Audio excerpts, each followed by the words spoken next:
हम सभी देखते हैं कि दूसरे गॉड का वॉरियर इज़ानागी के सामने आ चुका होता है और वो इज़ानागी से कहता है, तो आखिरकार तुम मुझे मिल ही गए इज़ानागी, जिसके कारण ये सब शुरू हुआ है। तो चलो, तुम्हें दूसरे ओमनी गॉड ने बुलाया है, मेरे साथ में चुपचाप चलो।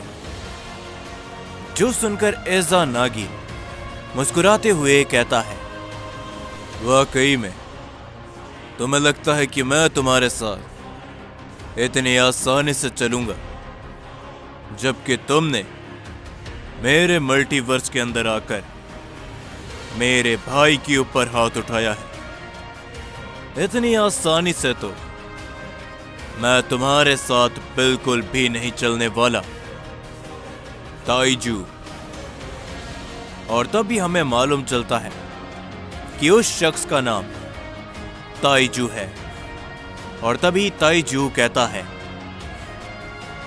मैं ये तुमसे आखिरी बार बोल रहा हूं, कामोरा के पहले बेटे इज़ानागी, चुपचाप मेरे साथ चलो, वरना यहां पर बहुत कुछ गलत हो जाएगा। जो सुनकर इज़ानागी कहता है,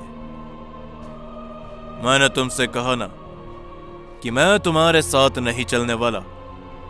और हां, अगर उस दूसरे गॉड को मुझसे काम है या वो मुझसे बात करना चाहता है, तो उसे बोलो कि वो मेरे मल्टीवर्स में आकर मेरे सामने आकर मुझसे बात करे। मैं उसका गुलाम नहीं, जो उसके कहने पर अपने मल्टीवर्स को छोड़ के उसके पास चला जाऊं। ये सुनकर ताइजू को काफी ज्यादा गुस्सा आता है और तभी वो अपनी पावर को बढ़ाता है, जो देखकर इज़ानागी सिर्फ और सिर्फ मुस्कुराता है। और ताइजू बहुत ही तेजी के साथ इज़ानागी की तरफ बढ़ते हुए इज़ानागी के ऊपर अपना एक जोरदार पंच करता है, जिसे इज़ानागी अपने दोनों हाथों की मदद से ब्लॉक करता है। पर इसके बावजूद भी इज़ानागी बहुत दूर जाकर गिरता है। और तभी ताइजू कहता है, तुम्हारी इतनी हिम्मत कि तुम ओमनीवर्स के दूसरे महान ओमनी गॉड के बारे में इस तरह की बकवास करो।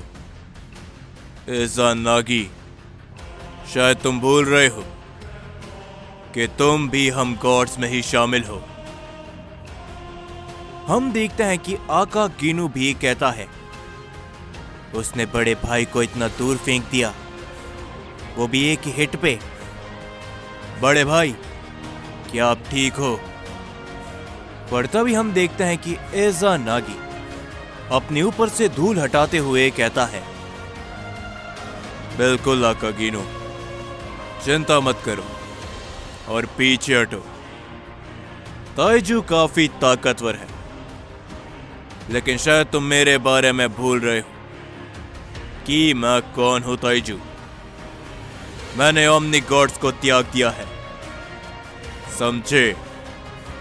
पर तभी ताइजू कहता है, यह काफी शर्म की बात है, जिस शख्स के पास इस पूरे ओमनीवर्स में सबसे ज्यादा डिवाइन कोर की पावर है, वही शख्स अपनी हकीकत को त्याग रहा है। अफसोस होता है मुझे तुम जैसे गॉड को देखकर। अब बकवास बहुत हो गई। तुम सीधी तरीके से अगर लॉर्ड सेकंड के पास नहीं चलोगे, तो मेरे पास और भी कई सारे तरीके हैं। ये बोलने के बाद ताइजू अपनी पावर को बढ़ाता है और वो इस बार इज़ानागी की तरफ बहुत तेजी से बढ़ता है।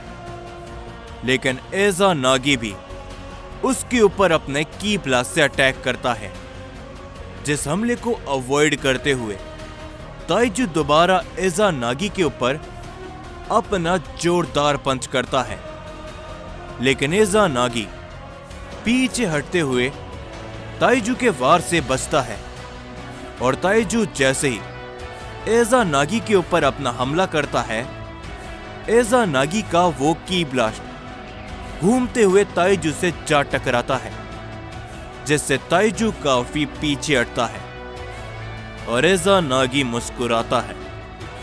पर तभी हम देखते हैं कि ताइजू गुस्से के साथ अपनी पावर को दोबारा बढ़ाता है और वो एजा नागी के ऊपर एक के बाद एक कई सारे वार करता है।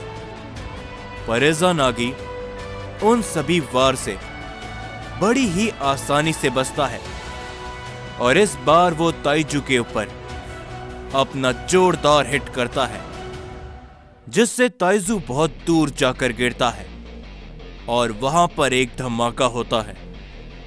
और तभी एजा नागी कहता है, लगता है कि दूसरे गॉड का वफादार वॉरियर ताइजू एजा नागी के सामने कमजोर पड़ रहा है, तो चलो मैं तुम्हें एक मौका देता हूं। अगर तुम हमारी लड़ाई में एक बेहिट मुझे लगाने पर कामयाब हो गए तो मैं बिना कुछ कहे तुम्हारे दूसरे गॉड के पास जाने के लिए तैयार हो जाऊंगा। जो सुनकर तभी आकागीनू काफी ज्यादा चौंक जाता है और आकागीनू कुछ कहता उससे पहले ही ताइजू दोबारा खड़ा हो जाता है और वो कहता है, क्या ही तो बात है, मैं तुम्हें समझदार बोलूं या फिर बेवकूफ। एजा नागी, तुम्हें लगता है कि तुम मेरी ताकत के सामने टिक पाओगे और मैं तुम्हें एक हिट भी नहीं लगा पाऊंगा। बेवकूफ हो तुम। ये बोलने के बाद ताइजू बड़ी ही तेजी से एजा नागी की तरफ बढ़ता है और वो एजा नागी को एक जोरदार पंच करता है, लेकिन एजा नागी उसके पंच को अवॉइड करते हुए उसके हाथ को पकड़ लेता है और वो ताइजू को काफी दूर फेंक देता है। लेकिन ताइजू अपने आप को संभालते हुए एजा नागी के ऊपर अपनी एक खास एनर्जी के साथ हमला करता है, जिसे एजा नागी बड़ी आसानी से दोबारा अवॉइड कर लेता है। लेकिन ताइजू की एनर्जी के कारण वहां पर एक काफी बड़ा धमाका होता है, जिस कारण आकागीनू भी पीछे हट जाता है। पर जैसे ही एजा नागी ताइजू की तरफ देखता है, ताइजू एजा नागी के सामने खड़ा होता है और वो एजा नागी के ऊपर अपना जोरदार पंच करता है। लेकिन एजा नागी पलक झपकने से ही पहले ताइजू के पीछे आ जाता है। यह देखकर ताइजू हैरानी के साथ कहता है, क्या ही तो बात है, तो तुम अपने डिवाइन कोर की ताकत का इस्तेमाल कर रहे हो मेरे वार से बचने के लिए, लेकिन अब इसका सामना करो। ये कहने के बाद ताइजू एजा नागी के ऊपर अपना जोरदार पंच करता है, जिसे एजा नागी अवॉइड करते हुए ताइजू के ऊपर अपनी जोरों की किक करता है, जो किक ताइजू को बहुत जोरों से लगती है। लेकिन ताइजू इसी मौके का फायदा उठाते हुए एजा नागी के ऊपर भी अपनी एक किक कर देता है, जिससे एजा नागी बहुत पीछे हटता है और ताइजू भी। और तभी ताइजू मुस्कुराते हुए कहता है, एजा नागी, तो क्या तुम अपना वादा निभाओगे? मैं तुम्हें हिट कर चुका हूं और अब बोलो, क्या तुम बहादुर वॉरियर के जैसे अपना वादा निभाओगे या फिर कायरो के जैसे मुझसे लड़ते रहोगे? तो तुम इस बात को भी जान लो कि तुमने अभी तक मेरी 10% ताकत भी नहीं देखी। जो देखकर आका गीनू चौंक जाता है। पर तभी इज़ानागी कहता है, मैं तो बस तुम्हारे साथ खेल रहा था ताइजू। मैं भी उस दूसरे गॉड से मिलना चाहता हूं, इसीलिए मैंने तुम्हें अपने ऊपर हिट करने दिया। जरा सोचो कि मुझ जैसा महान ताकतवर वॉरियर तुम जैसे को इतना घटिया चुनौती देगा। बेवकूफ हो तुम सभी। मैं तो उस दूसरे गॉड से मिलना चाहता हूं। मैं उसका चेहरा देखना चाहता हूं कि आखिरकार ये सभी जो तबाही हुई है उसके बाद उसका क्या रिएक्शन है। तो चलो, मैं तुम्हारे साथ चलने के लिए तैयार हूं। जो सुनकर आका गीनू कहता है, लेकिन बड़े भाई, आप ऐसा कैसे कर सकते हो? पर तभी इज़ानागी मुस्कुराते हुए कहता है, आका गीनू, चिंता मत करो। दूसरा गॉड तो क्या, किसी में भी इतनी हिम्मत नहीं कि कोई इज़ानागी का बाल भी बांका कर सके। बस तुम अपना ध्यान रखना। और हां, शायद वो यहां पर आता ही होगा, तो उसे बता देना कि मैंने तुम्हें क्या समझाया है। ये कहने के बाद इज़ानागी और ताइजू दूसरे गॉड के पास जाने के लिए निकल जाते हैं। ये सभी देखकर आका गीनू कहता है, उम्मीद करता हूं बड़े भाई कि आप दोबारा सही सलामत लौटो। मैं आपका इंतजार करूंगा। जिसके बाद हम सभी ओमनी पैलेस पर गोकू को देखते हैं, जो कि अभी भी किंग कोरा की बातों को ही सोच रहा होता है।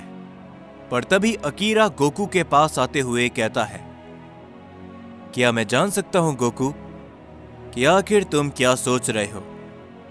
पर तभी वेजिटा भी कहता है, कैकरॉट, अगर तुम किंग कोरा के बारे में सोच रहे हो तो उस बात के ऊपर ज्यादा ध्यान मत दो, समझे? पर तभी गोकू कहता है, वेजिटा, यह ध्यान देने वाली बात ही है। मेरे पास एक महान ताकत है, लेकिन आखिर मैं कर क्या रहा हूं यह मुझे ही समझ में नहीं आ रहा। जो सुनकर ब्रोली कहता है, ऐसे मत बोलो गोकू, तुमने उस तीसरे गॉड के सबसे ताकतवर वॉरियर को हराया। यह हम सभी ने अपनी आंखों के साथ देखा था।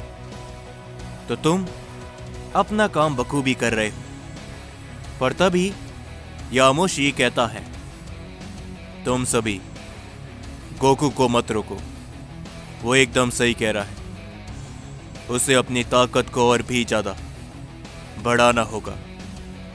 गोकू के पास में इस समय पर वो ऊर्जा है कि वो अपनी ताकत को जितना भी बढ़ाएगा उसकी ताकत उतनी ही बढ़ती जाएगी। तो गोकू, तुम्हारा क्या फैसला है? मैं जानता हूं कि तुम कुछ जरूर सोच रहे हो। और तभी गोकू कहता है, तुम एकदम सही कह रहे हो यामोशी। मैंने इसके बारे में बहुत सोचा और इस ताकत के बारे में भी। एक शख्स है जो कि शायद मुझे सही रास्ते में ले जाने पर मदद करे, तो मैं उसी के पास जा रहा हूं। वेजिटा, ब्रोली और तुम सभी अपना ध्यान रखना। हो सकता है कि मुझे दोबारा आने में देर हो जाए, लेकिन जब मैं आऊंगा तो अपनी पूरी ताकत के साथ में। ये कहने के बाद गोकू ओमनी पैलेस से चले जाता है और गोकू जाते जाते कहता है, समय आ चुका है अपनी खुद की ही लिमिट को सरपास कर देने का।